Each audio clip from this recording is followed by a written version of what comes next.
Hi, I'm John Leonard. I'm a corporate lawyer in Denver, Colorado with Fairfield and Woods.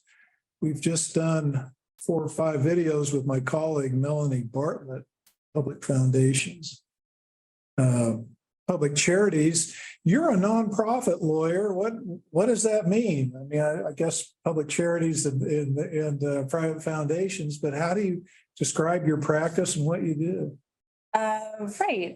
So nonprofits is such a broad term that everyone is familiar with the term nonprofit. But again, yeah, what does that mean? What do I do? Why would anybody hire me?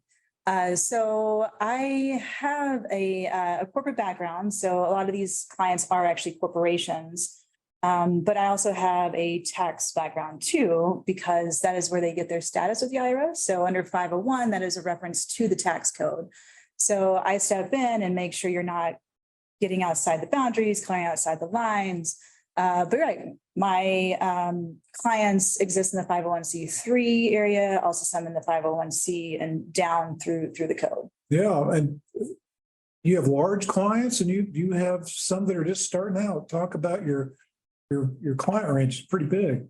Right. Yeah. I mean, there are several stages to a nonprofit. So a lot of clients find me to form them. Either they have a limited budget or they've already secured a large budget. We form them and all through maturity, right? As we grow our operations, as we become this organization that's well known in the community, and then at the tail end, the dissolution, and actually how you exit the tax exempt nonprofit space. How did you get into this? What event in your life or how does this happen?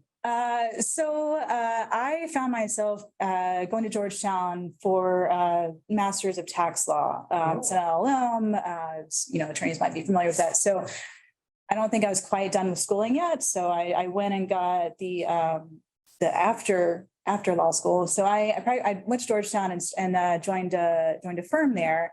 DC is kind of the mecca of nonprofits. Oh, yeah, sure. Right. And so I practiced in a firm and I was a tax attorney. And then I found my way into the tax exempt space. Clients are generally a little bit nicer. They say, thank you. And then I actually went in-house at a very large nonprofit, the Pew Charitable Trust. They are. Oh, sure. Yeah. So I just like the space. It's great. I get to use my tax knowledge. I do actually get to go through the revenue code and read the regulations. I know that scares a lot of people, but it's fun.